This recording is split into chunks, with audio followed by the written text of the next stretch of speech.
Thank you so much for joining me this morning. We are in 2025. Tech companies are designing virtual reality, immersive experience, AI, things that we cannot even imagine ourselves. Yet many teams still measure the success of their user experience using a 10-question survey that was created in 1986. Or we're asking if you would recommend this after presenting a clunky onboarding. These metrics, the SUS and the NPS, I'm not saying they're broken. They actually work. But I'm saying that they're outdated. And more so, they're incomplete. Why do I say that they're outdated? Because nowadays, we're not testing more two-dimensional digital experience. Nowadays, we have so much more presented to us. We're not only testing websites that have images and text on it, and that we can predict the path that a user can take on it. Today, we have to evaluate very complex things like, we should see here, that it's virtual reality that allows the user to actually see their furniture in their living room before they purchase it online, to avoid any type of frustrations of how can we measure the space that we have, even if we have a measuring tape at home. I don't have one. And also, the greatest frustration of all, that is receiving an online purchase and not fitting in our living room. So we can actually do that beforehand with our mobile phone. We actually have more complex features inside the websites. Like, for example, in this cosmetic website that allows the user to use their laptop camera to try on the makeup from their homes. They can see if it fits their tone of skin, if it goes well with the rounded of their face. And not only that, but actually this feature surprised me. Yes, that's me. Because it not only allowed me to see how the makeup looked on my face, but actually recommended other type of products that would go well with that type of cosmetic and with my type of face. So it's not only using virtual reality, but it's also using AI to recommend other things. We now have conversational agents almost everywhere that helps users do tasks and respond to queries using buttons, but also typing. We can even send them audios, and they can interpret them. And in response, the chatbots or the conversational agents give us also answers by text, by audio. They even send images, and they can actually redirect us back to the original UI to do the task on the UI and continue the conversation in the chatbot. Nowadays, we can even get redirected to a different device. Start the conversation in your laptop and finish it in WhatsApp in your mobile phone. So we now have more complex situations, not only different types of features, but different types of devices that are working within each other. And let's not forget about AI, generative tools that now present a blank canvas to our users. They can actually ask anything and any way. They can, again, click on buttons, but text, send an audio. And they can send files, images, videos, in order for the tool to analyze them. So each question is very unique. And therefore, the answer that the tool provides is not only unique, but sometimes it is unknown. Not even the people that created these tools know what kind of response the tool is going to give to each query that the user launches. So once again, it is too complex to understand. And I'm really using the SUS and the NPS to evaluate the user experience in this type of digital experience of today. And are they truly evaluating the whole experience? I mentioned before that I not only think that they're outdated, but they're also incomplete. And why are they incomplete? Because it is great that everyone sees your app as very easy to use. But what if they don't actually get to experience it? What if they don't download it because they don't want to use it? It's not relevant for them. So they don't actually get to the point to see that that app, it is really very easy to use. Users could say that they would recommend your product after trying it. However, what happens in the moment that they think of the need of your product or service and they don't think of your brand, they don't think of your site? Then they never get to it. It is amazing that you're meeting the expectations of the structure, even the information that you're providing in your site. But what if the user does not trust that content? Is it really worth it to show it in a very structured and very nice way, but they don't trust what you're saying to them? Michael Phillips, a UX researcher, speaker, and author, presented in a study recently that 53% of mobile sites visits are abandoned if the page takes longer than 3 seconds to load. Performance is important. 83% say that a seamless experience is vital for them. Again, this change between devices has become so important for users in their user experience. 75% of the sample size mentioned that they judge the credibility of a site based on the visual appearance. Now, again, we have trust, we have appearance. All of these constructs, all of these different pieces are what makes up the user experience. So no, user experience is not only usability. It's not only recommendation. It's so much more. It is a construct, a holistic concept that we have to take into consideration that is not just one thing. So yes, the SUS and the NPS are also incomplete. If you ever felt like the SUS didn't tell the story, the full story of your user experience, or you actually struggled explaining the UX results to your stakeholders, I think this talk is for you. My name is Sarita Saffon. I'm a UX research consultant at Userlytics, and I've worked with global teams in different types of industries and testing websites, apps, softwares, even AI-powered tools in different times throughout history. And now I've seen firsthand how these traditional metrics can lead us astray and how a more holistic view of user experience can empower the teams to make better product decisions. Today, I want to walk you through the evolution of UX measurement and also present to you a new kind of approach that we have created in order to acknowledge not only the evolution of the digital experiences, but also that new knowledge that we have of what user experience is. Let's start from the beginning.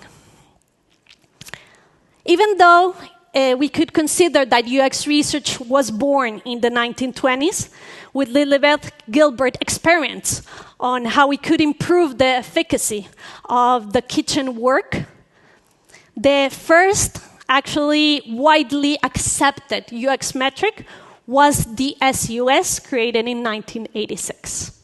And this here is why it's so impressive that we're still using this metric. And not only that, but the fact that in a 2024 literature review, it was cited as the most commonly used metric in UX research. And it is not only because it's the first one that we can see in history, but the fact that it is almost 40 years ago that it was created. And yes, I know, I am a millennial. Anyone that is a millennial thinks that the 1980s was just yesterday, but no, it's almost 40 years ago. And what does this 40 years have meant to the digital evolution. It wouldn't even fit this talk or even this conference to complement everything that has happened in the digital world. And not to talk to the last 3 years with the launch of ChatGPT and other AI generative tools. Because if before the growth of the digital experiences was exponential, now it just skyrocketed. But let's not go there. The SUS, it is a really good tool. I'm not saying it is not. It does have great benefits. It only has 10 questions, which is great because it is easy to apply and easy to score. We can actually apply it to very small type of studies. Users actually have very easy to reply to this type of questions, so they actually can take that time to just reply it, and we also can easily score it, analyze it. Teams that don't have a lot of experience with UX research can still score it and understand that score. It is also widely used, as I mentioned before, and this is great because we have a benchmark of different websites, apps, softwares, and even hardwares that have been using the SUS to measure their scoring. So we can compare against each other. We can compare it against our same industry, our same brand group, and this is great because we can have that benchmark and that comparison. And it is also a very reliable psychometric scale because it has been continuously validated and highly referenced in usability research.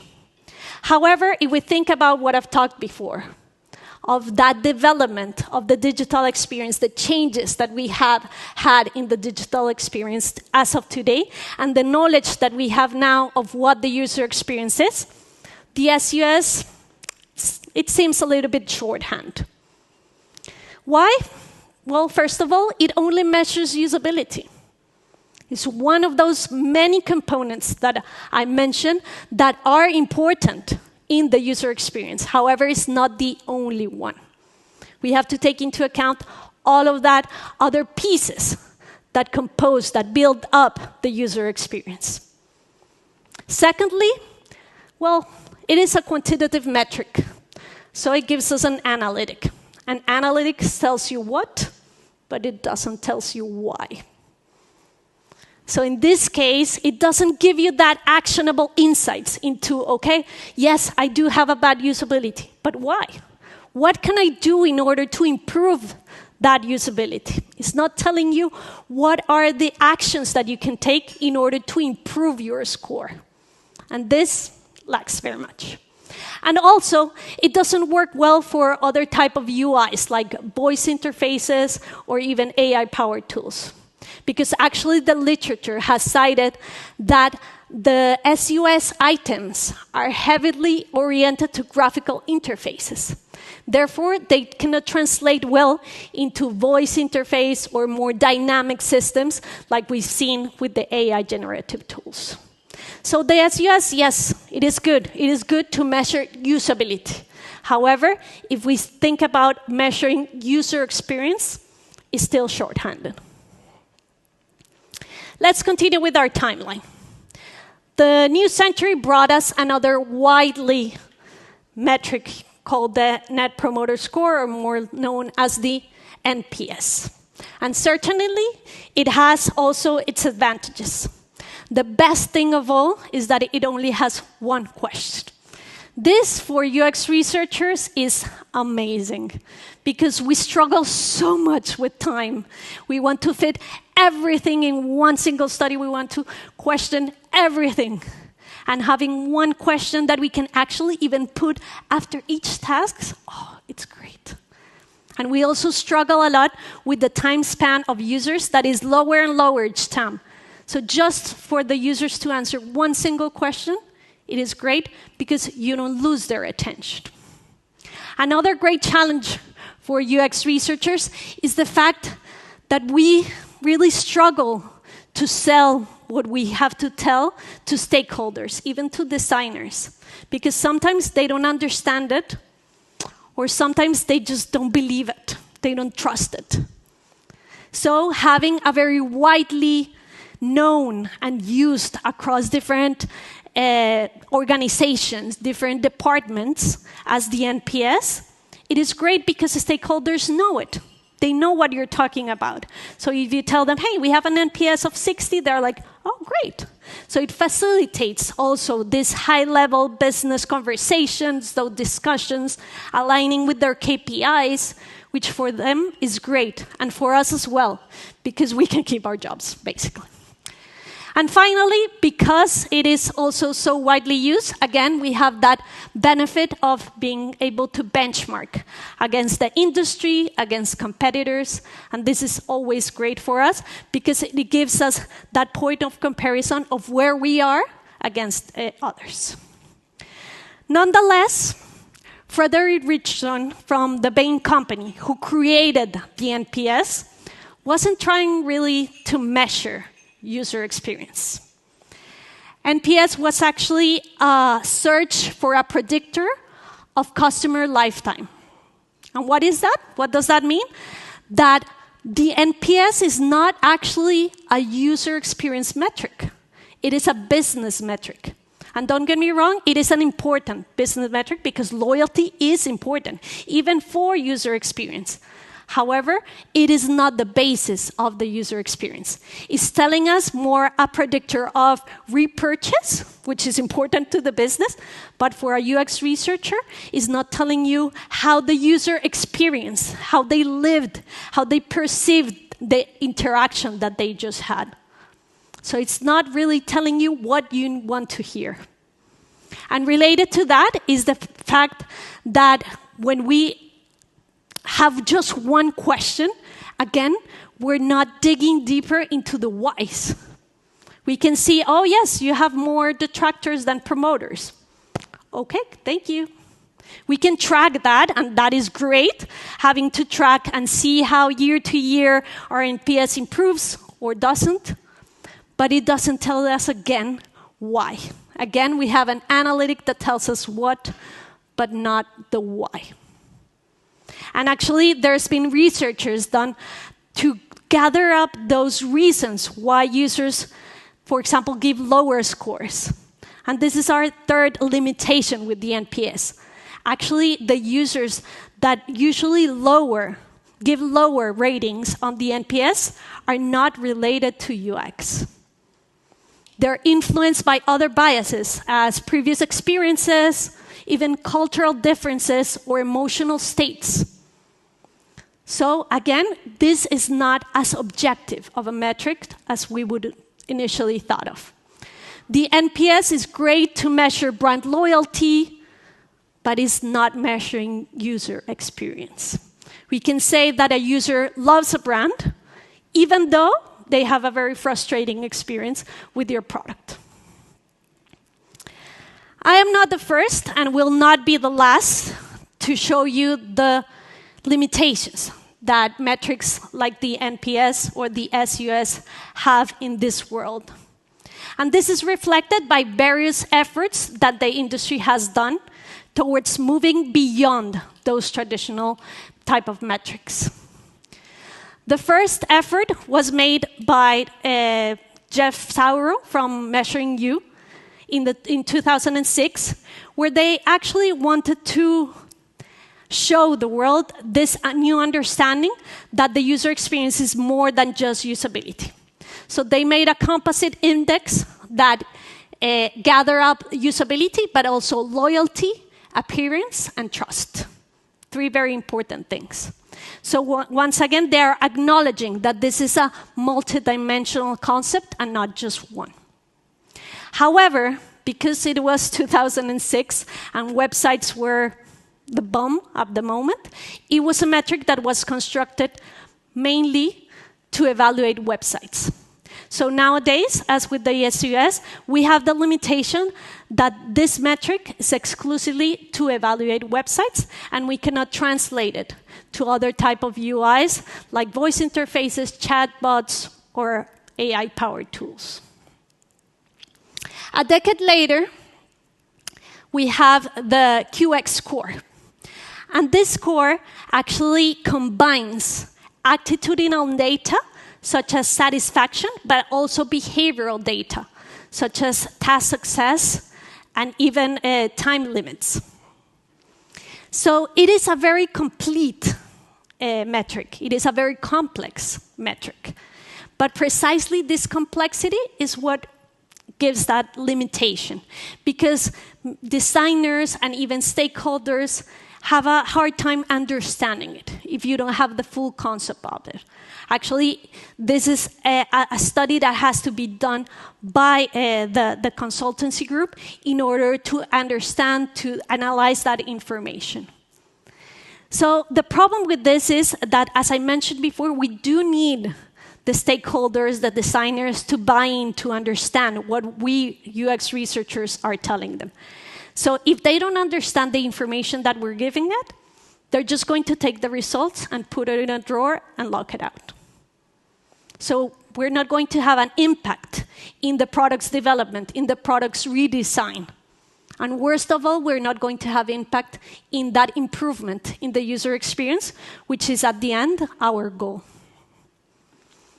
Also, the fact that the QX score has this attitudinal and behavioral kind of concepts involved gives us the fact that it evaluates more the functional part of the product, but it lacks some other components that are also very important for the user experience, especially nowadays in products like AI-powered tools or the chatbots that we were seeing. And it's the fact of that emotional engagement and that trust that the user has to have as well with this type of digital experiences. And to address that emotion, actually in 2020, the UX curve metric was developed in order to measure up that emotion that the user has throughout the experience. So they were really thinking of, okay, how can we measure the emotion while a user is experimenting, is interacting with a product? And they really came up with this. However, the problem with the UX curve is the fact that it is a qualitative metric. And we all know what are the issues with qualitative. It is difficult to benchmark, to compare against not only our competitors or other industries, but even against one task after another. How can we measure a qualitative thing? So, in general, I'm saying that these are three very notable efforts of going beyond those traditional metrics. Each of them has brought something new to the table, has gone beyond that lacks or gaps that we were seeing in the SUS and the NPS. However, we do think that they're still lacking a little bit. There are things that still are not there yet, not only for the environment, the digital environment that we're living today, but also on that understanding of what the user experience is. And this is where the ULX comes in. At Userlytics, we developed this metric in 2022 as the next generation UX metric, designed to evaluate not only how users feel, but also how much they trust the experience, how informative, how satisfactory it is, how visually engaging. We took everything from the knowledge of our team, from long-standing expertise in the field in different industries, and having the fact that our team is multicultural so that we can take perspectives of different type of countries, and created a score that was actually involving all of those concepts that are important in the user experience. We analyzed those gaps that we were analyzing before in the different metrics that have been used and that have been developed in order to go beyond those traditional metrics and try to see how we could create a more holistic view, a more complete view of the user experience measurement. The ULX score measures currently 18 attributes. And these are the attributes that we have statistically analyzed that compose the user experience. It was designed by the UX consulting team. However, the development process involved multiple pilots that we run using real users.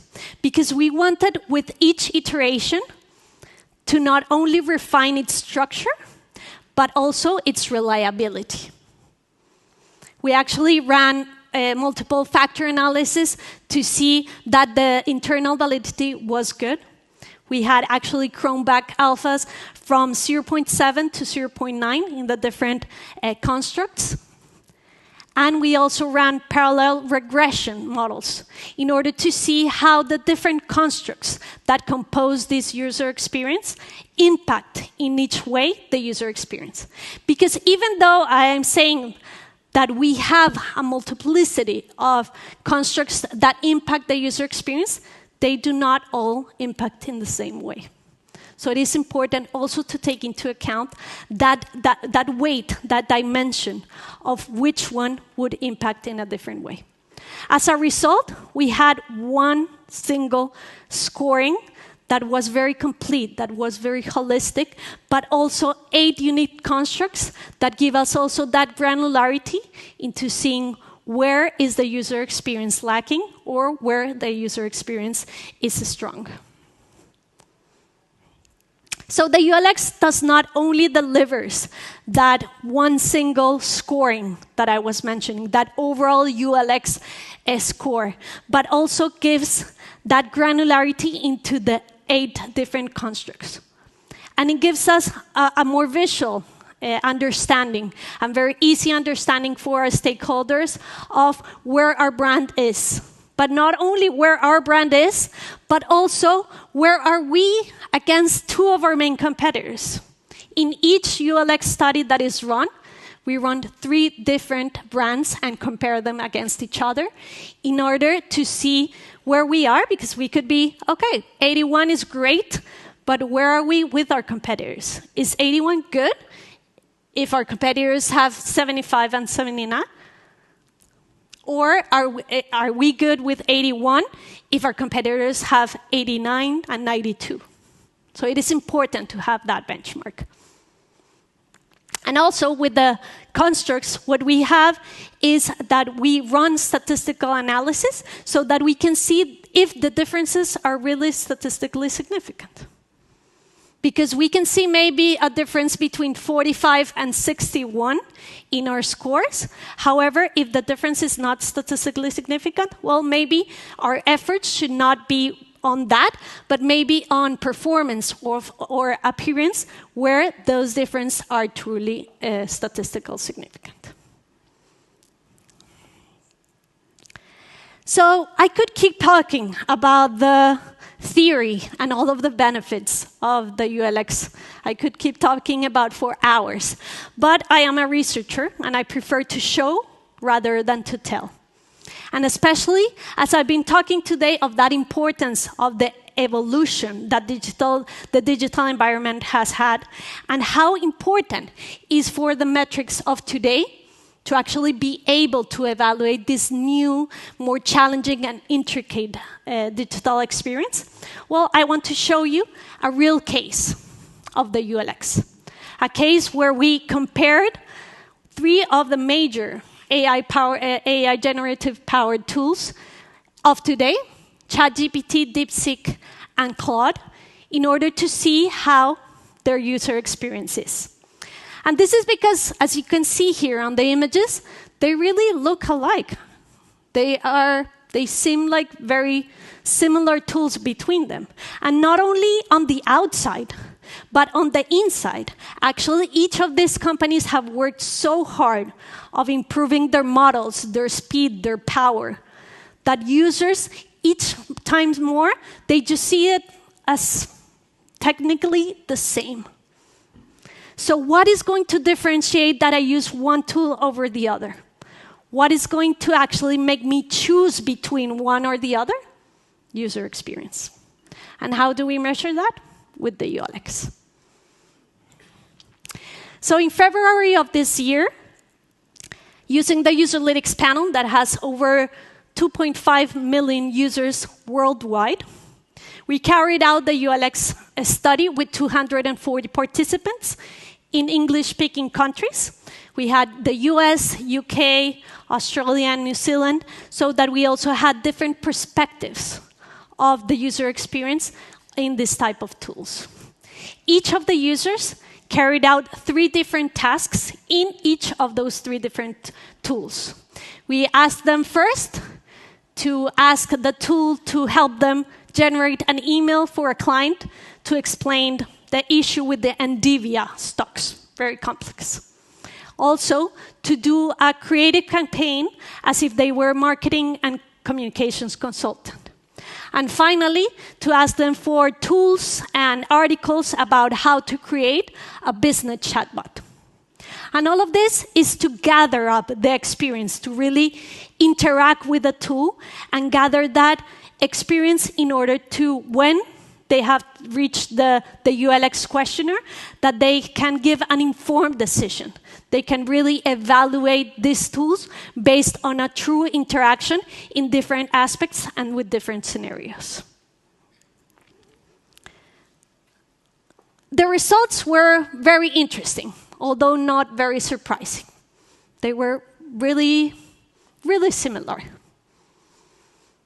And actually, we can see that ChatGPT had the highest scoring. However, when we run statistical analysis, these differences are not statistically different. However, what is truly beneficial, as I've been talking about the ULX, is the fact that we can break down this overall ULX score into those 8 different constructs. So we can see where are the nuances. Why is ChatGPT the first, Claude the second, and DeepSeek the third? These nuances are actually difficult to see. However, with those statistical significant tests, we can see where we can point the differences and where can we see the whys into why ChatGPT was first, Claude was second, and DeepSeek was third. In this case, the distinction aspect was statistically higher for ChatGPT and Claude over DeepSeek. But in the performance and appearance constructs, only ChatGPT had a higher score than DeepSeek. And in affinity, actually ChatGPT had a higher score than both Claude and DeepSeek in a significant manner.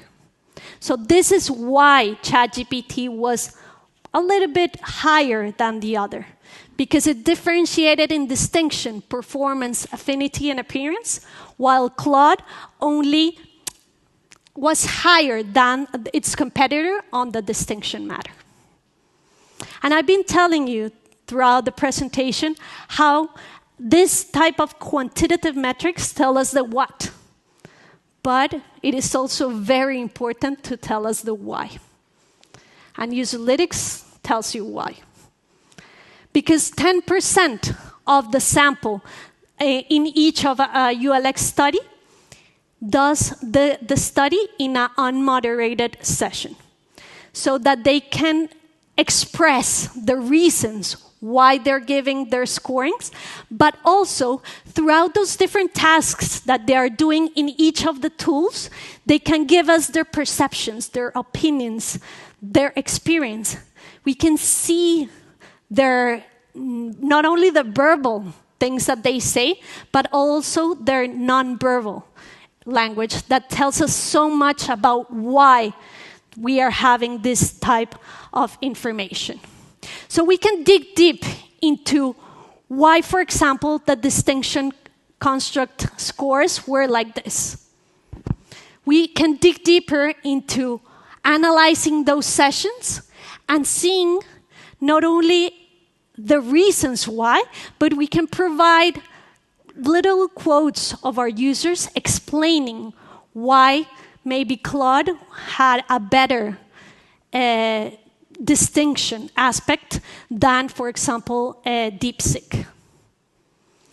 As we recorded the sessions, we could analyze each of them to see that in this case, Claude stood out because it surprised the users.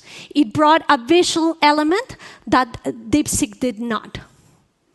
And not only can we take these quotes, but we can actually take out the videos from the Userlytics platform and make what we call a highlight reel, which is little pieces, little clips of each user that shows the reasons, the argument of these findings. So that not only our stakeholders, but you today can see the whys into this type of scorings. So let's check it out.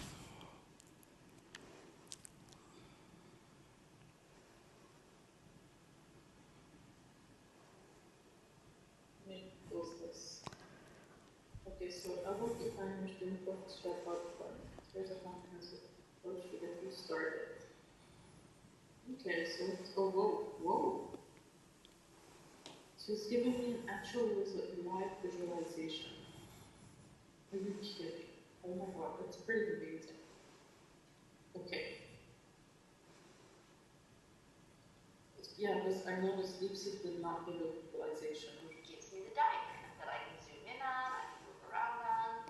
Phase 1, phase 3. Look at this diagram. I can copy, I can download, I can publish. And I can see the code. Look at that. I like this. Now what?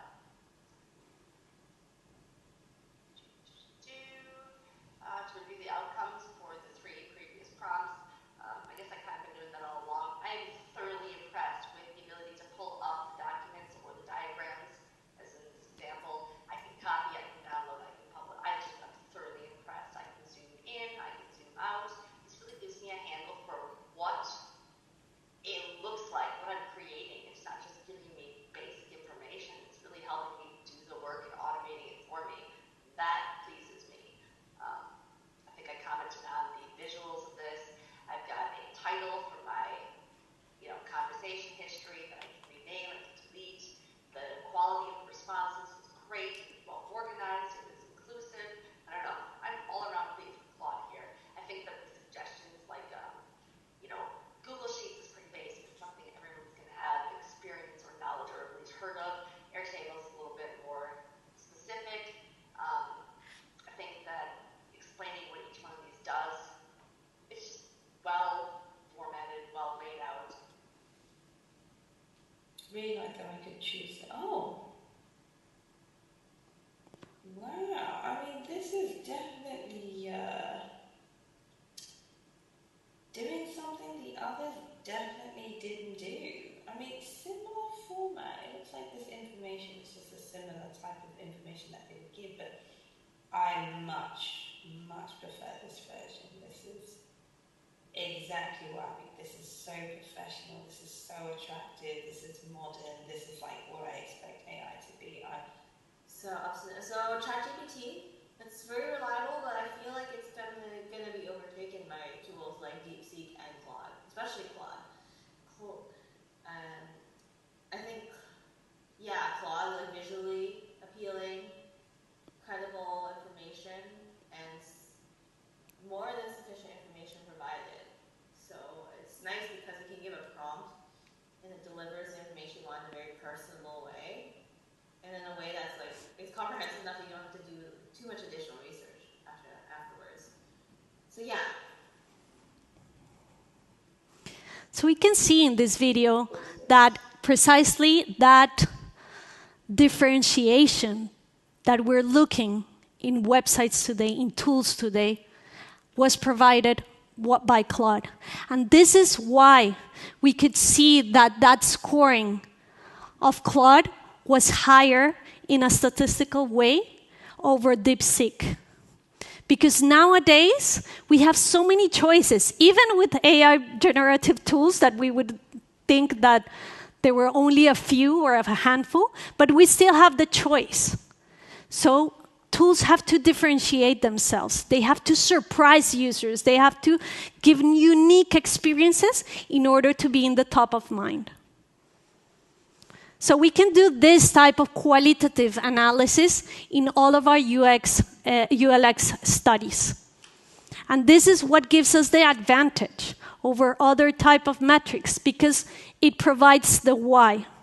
And the why gives us a chance to provide to our clients actionable insights, things that they can do as of today to improve their digital assets, their digital experience. But not only that, but also recommend to them what type of research they can do in order to keep digging into those whys and put their effort and their time in specifically the constructs that they need to improve. Because sometimes we do see, and as consultants, we do see a lot of teams that spend their time improving usability and usability and usability, where the problem is trust, or where the problem is the design.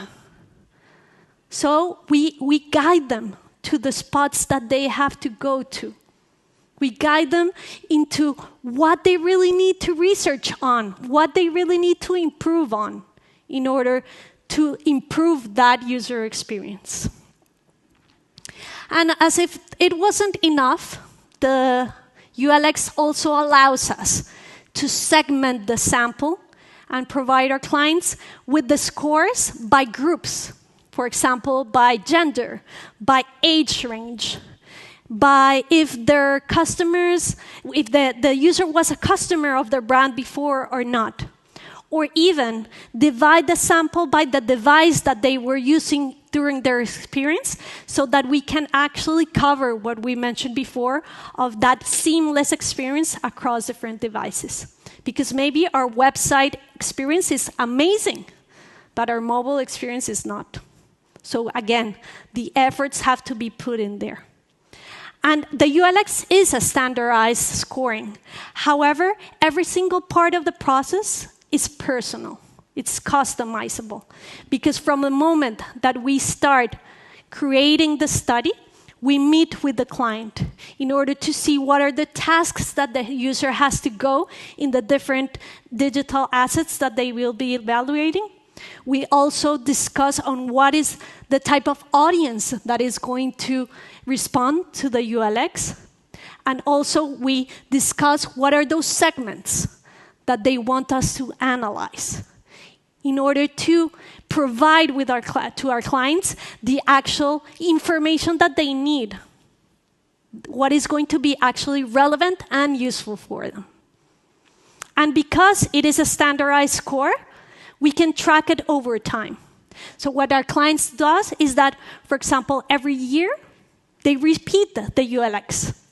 And not only is it good for them, because they can see how they're evolving in those specific constructs that they needed to improve on, but they can also present it to the stakeholders so that they can argument and really show the stakeholders how the efforts that the UX team is putting on their product are being shown and impact in the user experience.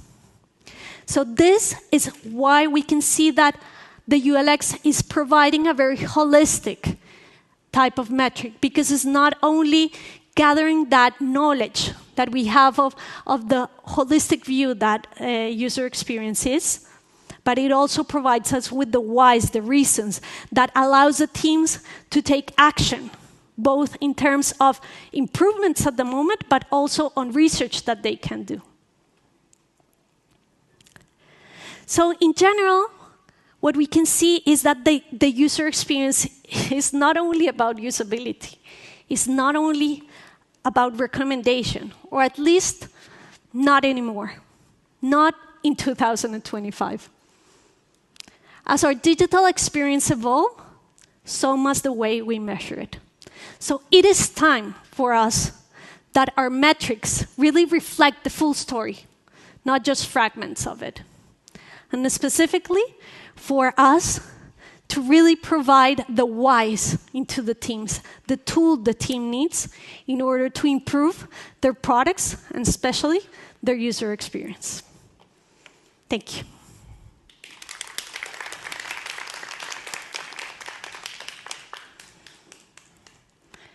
Thanks. I think we have a mic in case there's any questions.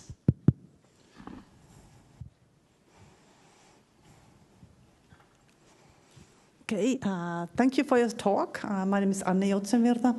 I'm from T-Mobile USA. First thing, I would give credit to Arnold Lund, who created the Use Survey 2001, who was actually the first one who brought a survey that tried to broaden the perception to include the experience. Yeah. So add him in as used in your chart. Because this is a topic that we have talked over 25 years. That's a quarter of the century. Late 90s, then the digital experiences became had this kind of consumer wave. That is a topic that we started to discuss because, yes, SaaS was created in a time when most products, or all products, were productivity tools. So it still applies for productivity tools today, in big part, not everything, but big part. But my question is that there are a lot of companies creating proprietary scores. Yep. The challenge that I have as a person in a company that doesn't have resources to validate these systems is that first, is the validation data that you have, is it peer-reviewed and open so that I can, because for me it is really important that I can share with my stakeholders and collaborators, okay, this is why this thing is valid thing. And if I don't have that access, I've been asking some companies that we've been working with, can you share your validation data? Nobody wants to do that. Yeah. Unfortunately, we cannot also share that. And yeah, I'm not saying that the ULX doesn't have its limitations, because as everything, it has its pros and cons. And one of the cons is indeed that it is a proprietary metric. But not only that, but the fact that it is a very recent one. We've been using it for 3 years. Even with the pilots, it's almost 5 years. However, we are gathering that information, and continuously validating. And this is why I mentioned that the SUS and the NPS are also so powerful, because they do have that long history of validating constantly, of refining those metrics constantly. So I do think that eventually we want to reach that point where we can not only share this metric for our clients, but that it can be a widely used type of metric. However, we're not there yet. So I do think that eventually what we aim to is that this metric continuously refines its structure and its reliability so that any type of team can use it, as the SUS, as the NPS, as any other type of metrics. But at the moment, what we are trying to do is start that race into trying to bring all these gaps that we were seeing and say, okay, let's start here and let's try doing it in different industries, in different type of digital services, digital experiences, so that we can actually validate if what we're saying of we can apply it to AI-powered generative tools, to websites, to apps. It does apply. Okay, let's try to gather more information, more data to actually validate that. And once we're ready, we can show it to the world. Thanks. Okay.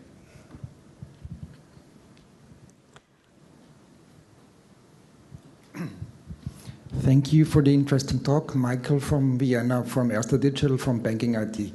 We also run studies, and my question is, have you tried to correlate SaaS scores with your? Because I think you're familiar with the work of Jeff Sorrow, who also did some of the interesting scores, and it's also about usability of usability surveys, and the less items, the better it is. And we have good examples, for example, the UMix and the UMix Lite. And so question, why have a new scale when the old one works already? Yeah, definitely. And we did, not only in those initial pilots that we ran, we actually correlated with the SUS and with other metrics that I've presented today. And it did have a high correlation. But I would say that why we keep adding things is because we are very focused on those whys, on giving our clients that information that they need into seeing where they have to put those efforts on. Because as I mentioned at the beginning, yes, the SUS might give you that score that might be correlated with the ULX, so you know that it is high, but it doesn't give you actions to do. It doesn't deconstruct that information in order for the clients to say, okay, I need to improve in this, and I can do this to improve that. So yes, as I mentioned, for me, and I am totally in for less is more. However, sometimes quality improves or goes over quantity. So even though, yes, I can put the SUS in small studies, and this is a big study, it's going to give me at least a starting point to say, okay, I start here, and this is where I am, and these are the three main issues that I have. So I'm going to start there. So I think that is what I would say as a reason why we go into the ULX more than the SUS, even though they correlate, is because of finding that reasons, of finding those whys behind the numbers. Hello, I'm Joana Cerejo from Hexagon and University of Porto. And I want to ask, maybe it was because of the example that was very task-based, but my question is, in your perspective, how do you feel this metric, how flexible and efficient is for those highly automated systems where the user engagement is a good metric, where the system is very automated and do tasks on behalf of the user? How this metric can measure those kinds of experience? Yeah, at the end, as I mentioned at the end, we do a very case-by-case analysis of what type of experience the user has to go through in order to put those tasks that we can call tasks, as I was mentioning with the generative tools, that we ask them to do 1, 2, or 3 things. But depending on what are we evaluating, those experiences that the user has to go in each of the different assets that we're evaluating can be customized in order to see, okay, maybe here they don't have to do anything. They just have to watch. Or maybe they just have to do a small thing, but the experience. What is important is for, during that time, to gather enough information, for the user to gather enough experience so that they have enough to provide an informed decision when they answer that ULX questionnaire. So I would say that the answer to you is more that we would have to see that case and see what are the tasks or what the user has to do case by case in order to see how they can gather that information enough to answer that questionnaire. Okay, my question is about a point of clarification from you. How much of it is the metric that you're introducing versus Userlytics services? Is there that you have a metric and then you add the services on top of that to get the why? Mm-hmm. How much of it in terms of the new questionnaire method, is it, that's kind of available, underneath what you add above and beyond that? Yeah, thanks for that question. Yes, so Userlytics does provide the platform for user experience. So that is our main core. But we, as the UX consulting team, provide any type of professional services, additional services that you may need for your research. The ULX is a product that we sell as a study. It does provide everything that I showed today, from the scoring to the qualitative analysis to the segmentation to the recommendations, both in actionable insights and that research roadmap recommendation. So our clients, for example, if they are clients already, they can purchase this product as something individual. If you're not a client, you can also purchase only that product, but it does include all the end-to-end study, from the creation of this study to the actual reporting and presentation of the results. Thank you. Hey, so I work for a credit union, a medium-sized one, and something that we experience is a lot of our member base is older, less technical savvy, usually on the poorer side. And a lot of what you're advertising is cutting-edge technology, people who are very computer literate. How would we, someone that has limited funds, use something like this? Not to mention, some of the problems with the service you're providing is the same problems people in the past have had. Like you said, it's complicated, it's proprietary, it's expensive if you want to do something long-term for benchmarking. So what would you do in our situation for this? Yeah, as I was mentioning before, it is a limitation for us at the moment that it is a proprietary, so we have to sell the product because of its complexity. We are working on towards creating a more popular or a more synchronized version of the ULX, so that anyone can use it and democratize this type of metric. However, at the moment, we are not there. But we, for example, try to, with the support of the rest of the company, of the fact that we have, for example, a proprietary user panel, try to reach those more specific type of targets. For example, if, for example, is a more higher ranged aged demographic, we can also reach that using, for example, more of a special recruitment. However, again, as you were mentioning, the limitation there is the cost, because it does provide a more manual work into going to reach these different users from our panel, from the more technical people that are part of already of our panel. We have to reach them. So yes, at the moment, I wouldn't say that there is a solution for less budget. I would think that what I can say is more of the trust in our work, in that we are concentrated in democratizing this metric, so that not only our clients and people that have that budget towards doing this not only once, but that they can track it, they can use it more in a widely spread manner. Any other questions? Hey there, I'm Christina. So I work in a company where we have a lot of internal products for employees, right? And so we are looking into figuring out how to measure, right? Do the metrics, because we do a lot of NPS scoring, right? That's what everybody loves there, and I've been trying to advocate against that. I'm trying to advocate for something a little different. But I guess my question for you, because I see this one, you're measuring against different brands, so you're doing a full study against different brands. How would you do a study that's kind of more like an internal tool? Is there a way to have, would the score itself be significant on its own without having to compare it to others? Yeah. Or would it be more like on a year-over-year basis, like you'd have to do a study over time? No, definitely. We actually have applied it also, not only internally, but between, for example, versions. We want to launch this type of website versus an A/B testing versus two websites. Because at the end, what we are benchmarking is against the digital assets that we are comparing at the moment.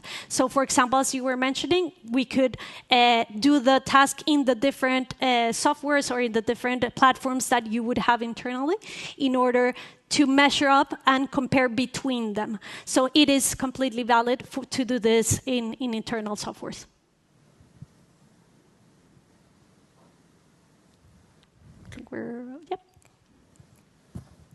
Hi, I am Anna. I'm from Poznań, Poland, representing Roche. And I have a question because it didn't echo to me too much. Does this metric also apply to non-digital products or processes, like, for example, onboarding or like career experiences, or going through, in general processes? Yeah, no, for the moment, it is a digital experience. We did try to cover different types of digital experience, as I mentioned, like apps, website, power tools, even softwares. However, no, it is for digital exclusively. Okay, thank you. Sure.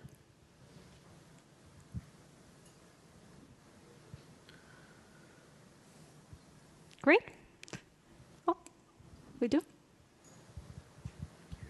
Yeah, hi. Thank you for this informative presentation. I really liked it. My name is Faraz. We are working on re-engineering one of our products. Mm-hmm. And during that, we need to get the feedbacks from the users. But here we have two different type of people, the old-minded, the savvy people, and the new generation. Mm-hmm. How can we exclude the biases coming from these differences?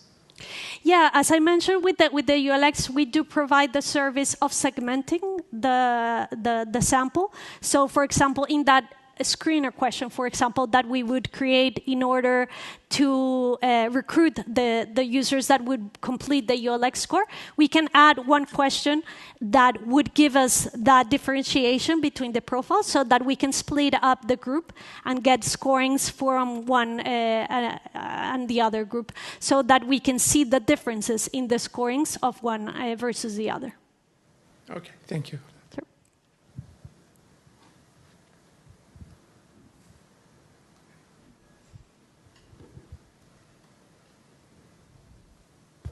Thanks. Hi, I'm Steve. Quick question, and apologies if I missed it. When you're doing the benchmarking between the brands, is that being done as a between subjects or as a within subjects?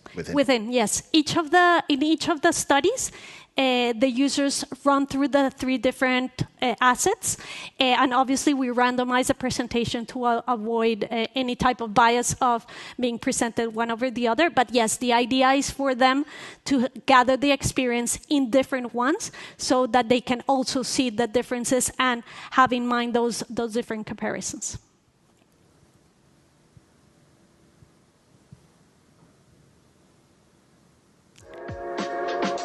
No questions, I think. Thank you so much, everyone. And please visit us in our booth. I can continue answering questions there. Thank you so much. Analytics tells you what. Userlytics tells you why.